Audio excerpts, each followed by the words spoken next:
Mesdames et messieurs, bonjour à toutes et à tous. Bienvenue sur un nouvel épisode. Aujourd'hui, nous allons recevoir le prophète Lovi Elias dans un message intitulé L'esprit spirituel. Je répète, l'esprit spirituel, première partie. Alors, installez-vous confortablement et avant d'évoluer, likez rapidement, d'accord, ce contenu. Cliquez sur le bouton j'aime et partagez au maximum. Invitez les gens, invitez vos amis, vos bien-aimés à se joindre à vous pour écouter ce message qui va être très, très intéressant, qui va être également d'une bénédiction pour votre âme. Alléluia. Alors, c'est quoi un esprit spirituel? Si vous lisez le livre de 1er Corinthiens chapitre 2 jusqu'à la fin, ça parle du fait que nous avons l'esprit de Jésus-Christ. Donc, le verset dit que nous avons l'esprit de Christ et que nous pouvons juger toutes choses. Mais nous savons que notre Seigneur Jésus-Christ n'est pas un homme. Et quand vous lisez Philippiens chapitre 2 au verset 4, il dit que cet esprit qui habite en notre Seigneur Jésus-Christ habite également en vous. Ça veut dire que c'est un esprit qui existe, mais un esprit qui n'est pas au-dedans de vous, c'est-à-dire qu'un esprit que vous n'avez pas encore, et un esprit que vous pouvez recevoir, un esprit qui peut entrer en vous, qui peut vous posséder, un esprit qui peut devenir une partie de vous. Donc, c'est un esprit que à l'origine, vous n'avez pas. Ça veut dire qu'à l'origine, nous n'avons pas l'esprit de Christ. Et donc, l'esprit de Christ est à recevoir. Et cet esprit de Christ doit résider en nous. Il faut faire très, très attention à cette nuance. Alors, l'âme de l'être humain est un organe très, très intéressant à étudier. Un organe très, très intéressant, d'accord, auquel il faut faire attention. L'âme est une chose immatérielle. L'âme est plutôt spirituelle. Donc, l'âme n'est pas un élément matériel, l'âme est complètement immatérielle et l'âme est spirituelle en sa nature. Donc, l'âme, quand bien même elle n'est pas un esprit, elle est spirituelle. Donc, l'âme est assez spirituelle pour être manipulée. L'âme est assez spirituelle pour être tourmentée en enfer. L'âme est assez spirituelle pour entrer au paradis. Donc, en réalité, ce n'est pas votre esprit qui va au paradis, c'est plutôt votre âme qui va au paradis. Donc, c'est votre âme que vous devez travailler pour qu'elle puisse entrer au paradis. La Bible nous dit clairement que quand un homme décède, son esprit retourne au Créateur. Son esprit retourne à celui qui lui a donné l'esprit, mais l'âme de ce dernier peut aller en enfer. Donc, l'âme et l'esprit sont deux choses différentes. L'âme peut aller ailleurs et l'esprit retourne tranquillement au Père. L'esprit ne va nulle part, mais l'esprit retourne toujours au Créateur. Mais l'âme peut aller soit au paradis, soit en enfer. Donc, vous avez reçu le salut pour sauver votre âme et non votre esprit. Parce que votre esprit vient de Dieu et le jour où vous recevez votre nouvelle naissance, votre esprit change. Mais le salut que nous avons reçu à travers la mort de Jésus-Christ n'est pas pour l'esprit, c'est plutôt pour notre âme. Donc Jésus-Christ est mort pour sauver notre âme et non notre esprit. Que comme je l'avais dit, l'âme est spirituelle. L'âme est assez spirituelle, c'est-à-dire que votre âme est assez spirituelle pour survivre soit au paradis, soit en enfer, soit même pour errer sur la terre. Non, personnellement, moi, de tout ce que j'ai vécu, de toutes mes expériences avec Dieu, de toutes mes expériences avec l'Esprit de Dieu, avec les anges, etc., j'ai fini par comprendre. Et ça, c'est ma propre opinion. Ça, c'est mon opinion personnelle. J'ai fini par comprendre qu'en réalité, l'âme aussi est un esprit, mais un esprit qui est formé différemment de l'esprit, d'accord, qui va, de l'esprit qui retourne au Père quand un homme décède. L'âme est également un esprit, mais sous une autre forme, un esprit qui peut subsister, d'accord, soit en enfer, soit au paradis, soit encore qui peut errer sur la terre. Mais dès qu'un homme décède, son esprit retourne directement vers le Père. Mais l'âme peut rester, l'âme peut errer, l'âme peut survivre n'importe où. Donc, ça veut dire que l'âme est en réalité également un esprit en quelque sorte, mais juste qu'elle est formée différemment, elle est constituée différemment et elle est suffisamment spirituelle pour être tourmentée, elle est suffisamment spirituelle pour être manipulée, Quant à l'esprit qui retourne vers le Père, l'esprit ne peut pas être manipulé parce que l'esprit ne reste même pas, dès qu'un individu décède, l'esprit ne reste pas une seule seconde, mais l'âme peut demeurer longtemps. La Bible dit dans le livre de Genèse que Dieu forma l'homme et quand Dieu a formé l'homme, Dieu lui a insufflé le souffle de la vie et l'homme devint une âme vivante. Parce que vous savez, sur la terre, quand un individu décède, eh bien son esprit retourne directement vers le Créateur. Mais l'âme d'un individu qui décède peut être capturée, peut être tourmentée, c'est-à-dire que peut être piégée, d'accord, encore sur la terre. L'âme d'un individu, après son décès, peut ne pas aller en enfer, peut ne pas aller au paradis, mais peut être piégée, peut être capturée par des gens, par des personnes mal intentionnées, spirituellement, d'accord, dans des lieux spirituels, dans des sphères spirituelles. L'âme de quelqu'un qui est décédé peut être piégée, peut être capturée, d'accord, et même maintenue dans une maison, dans un lieu, dans un environnement, certainement pour être utilisé à des fins maléfiques. Et donc, quand cela se produit, ce n'est pas l'esprit qui est capturé, c'est plutôt l'âme qui est capturée parce que l'esprit ne peut pas être capturé. Parce que l'esprit est de Dieu et l'esprit retourne directement à Dieu. Je sais que généralement, en fait, vous avez toujours cru que c'est l'esprit qui est capturé, que c'est l'esprit d'un homme qui est décédé qui est capturé, ou bien que c'est l'esprit d'un homme qui est décédé qui est en train d'errer. En réalité, ce n'est pas l'esprit qui erre, c'est plutôt leur âme qui est en train d'errer. Parce qu'il y a l'âme de certaines personnes, après leur décès, les âmes sont capturées, les âmes sont piégées, les âmes demeurent sur la terre en train de errer. Mais leur esprit n'est plus là parce que leur esprit repart directement au Créateur. Donc, les gens croient souvent, en fait, que même quand ils voient des esprits, quand ils voient des fantômes, ils pensent que c'est des esprits, d'accord, de quelqu'un ou de ceux qui sont morts qu'ils voient, mais c'est pas leur esprit, c'est leur âme c'est leur âme qui apparaît, c'est leur âme qui n'arrive pas à reposer en paix, d'accord, qui est en train de déambuler encore sur la terre.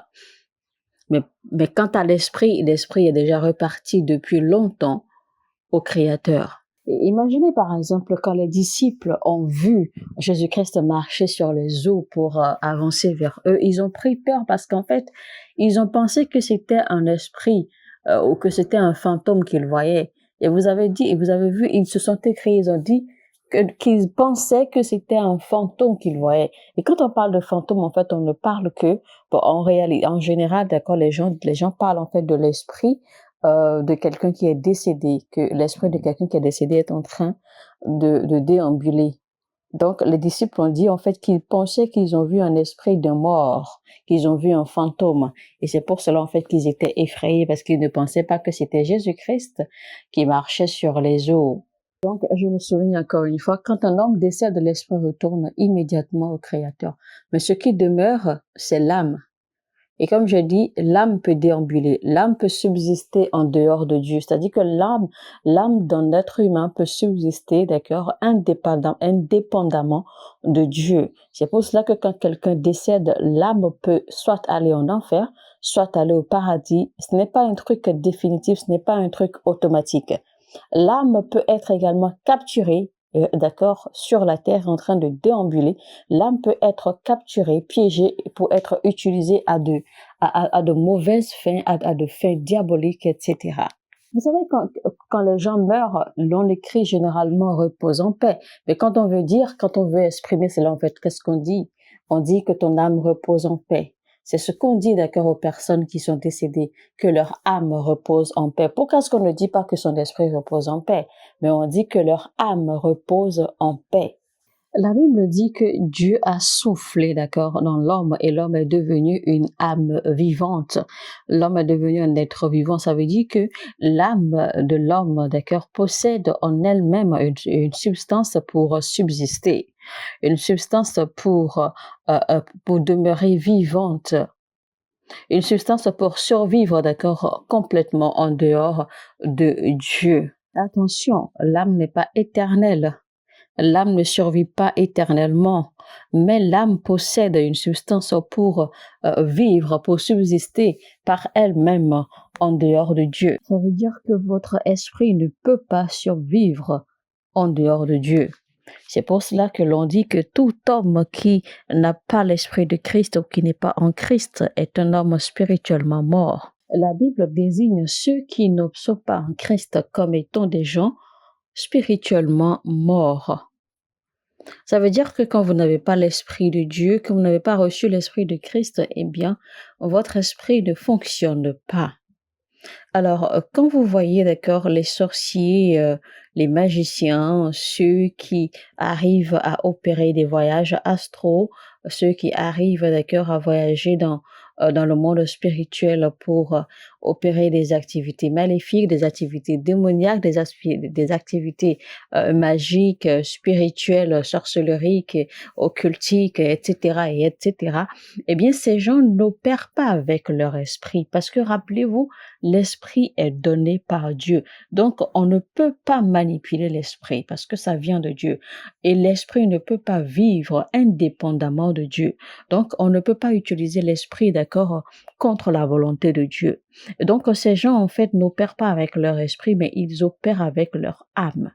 Parce que rappelez-vous, j'ai dit tout à l'heure que l'âme peut survivre, l'âme peut subsister complètement en dehors de Dieu. L'âme peut se transformer, l'âme peut avoir plusieurs vies, l'âme peut faire des choses complètement en dehors de Dieu parce qu'elle peut subsister, d'accord, en dehors de Dieu. Donc ces gens, en fait, opèrent avec leur âme. C'est pour cela qu'ils peuvent voyager, qu'ils peuvent transcender, qu'ils peuvent se retrouver, d'accord, à plusieurs endroits en même temps. Ils peuvent faire des choses inimaginables. Donc, ces gens ne peuvent pas opérer avec l'esprit parce que l'esprit interagit, l'esprit communique seulement avec Dieu.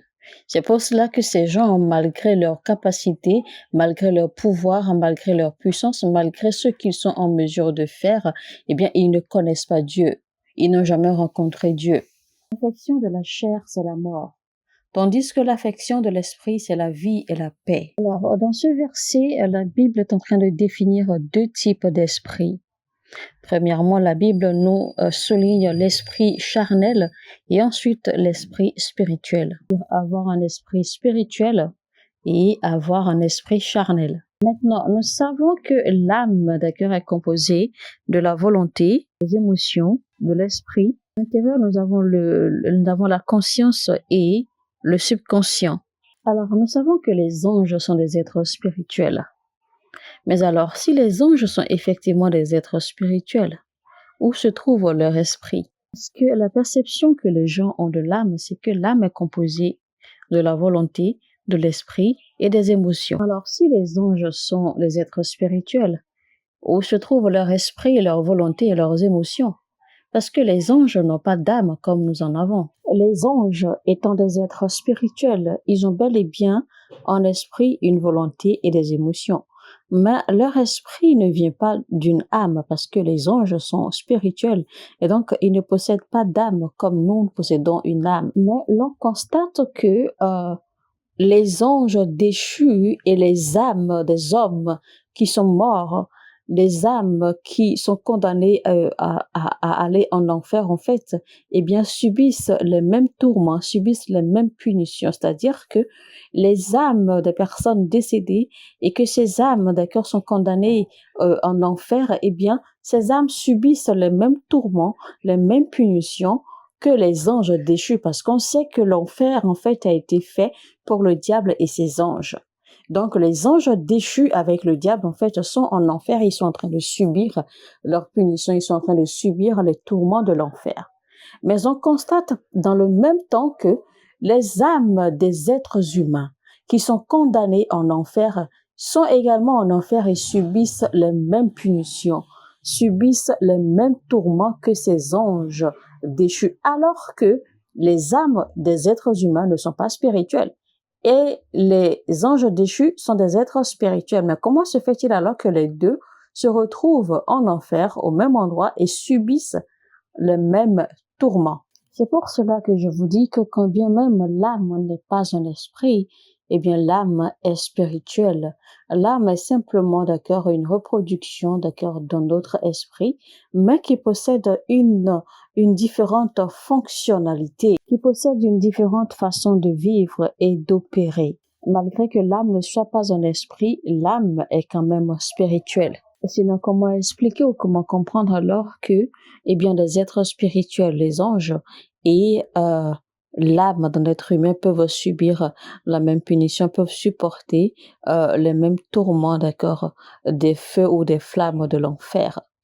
La Bible dit clairement qu'au dernier jour, eh bien, et les démons et les êtres maléfiques et les êtres humains qui auront été condamnés seront tous jetés dans les flammes de l'enfer et seront tous consumés. C'est bien ce que la Bible nous dit. Cela devrait alors vous montrer que l'âme en réalité n'est pas limitée à ce que vous pensez. Mais il faut également reconnaître que l'âme est limitée et qu'il y a des endroits, des lieux où l'âme ne peut pas pénétrer.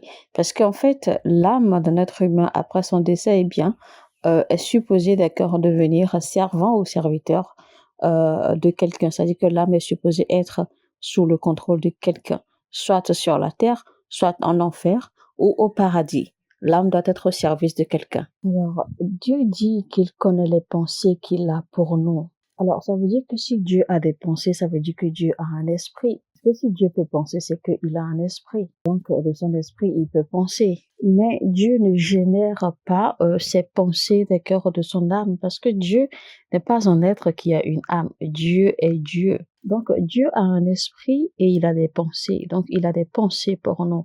C'est pour cela que nous pouvons déclarer que voici, je t'apporte les pensées de l'Éternel. Voici, je te révèle ou je te déclare les pensées de l'Éternel. Donc, les pensées de l'Éternel, en fait, ne sont pas générées depuis une âme, alors que les pensées d'un être humain sont générées depuis la profondeur de son âme. Donc, Dieu n'est pas un être qui a une âme, parce que Dieu est Dieu. Dieu est un esprit. Et Dieu étant esprit, il a des pensées. Donc, ça veut dire que la majorité de nous opérons avec nos pensées, d'accord? Mais nous opérons avec nos pensées, nous opérons avec notre esprit, mais nous n'opérons pas avec notre esprit spirituel.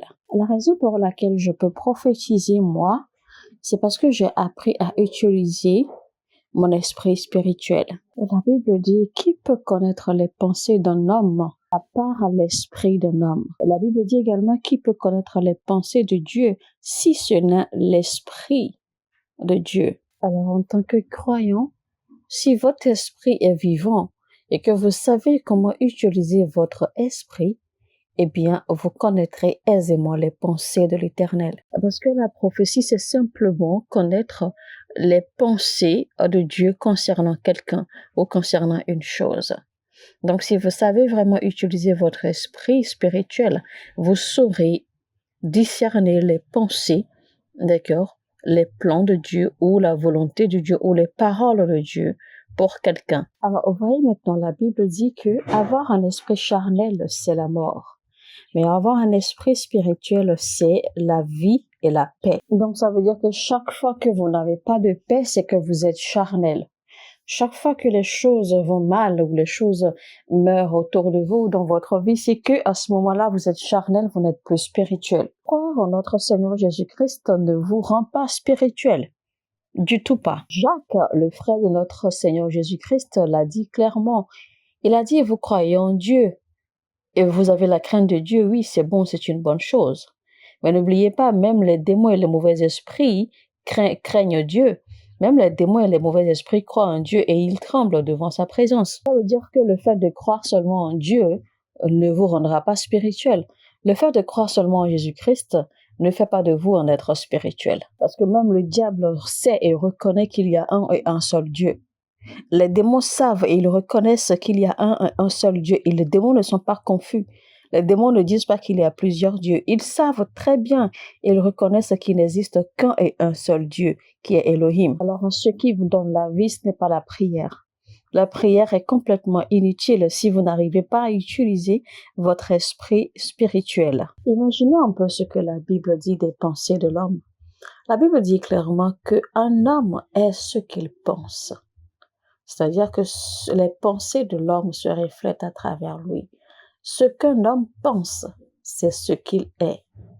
Ça veut dire que vos pensées ont beaucoup plus à voir avec votre vie que la prière. Dieu est donc en train de vous dire ici que ce n'est pas votre prière qui vous fait.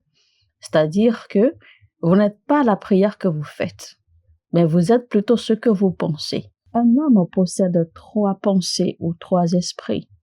Il y a l'esprit physique ou les pensées physiques que l'on peut définir comme l'instinct. Ensuite, vous avez les pensées qui viennent de l'âme et vous avez les pensées qui viennent de l'esprit. Alors, Dieu est esprit et Dieu nous demande de marcher dans l'esprit afin que nous puissions résister aux œuvres de la chair.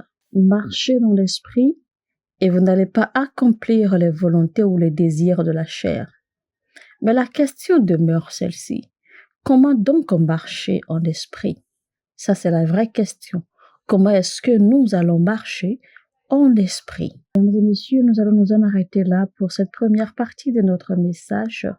L'esprit spirituel avec le prophète Lovi Elias. Je vous retrouve dans un deuxième épisode pour continuer, pour poursuivre la deuxième partie de ce message. Alors nous allons découvrir ensemble comment donc faut-il marcher en esprit pour ne pas succomber aux désirs, aux œuvres de la chair. Si ce message vous a édifié, n'hésitez surtout pas à liker, cliquez sur le bouton j'aime et partagez au maximum autant que vous pouvez sur toutes vos plateformes sociales, même des plateformes auxquelles vous pouvez avoir accès, et bien partagez autant que vous voulez. Permettez que d'autres frères et sœurs dans le corps du Christ puissent avoir accès à ces messages pour leur croissance spirituelle, pour l'édification de leur âme. Si vous n'êtes pas encore abonné à cette chaîne, alors faites-le rapidement, abonnez-vous et activez la cloche de notification afin de ne rater aucun de nos messages. Sur ce, je vous dis que Dieu vous bénisse et à très très bientôt. Shalom chez vous. Mon heure a sonné et votre heure a sonné.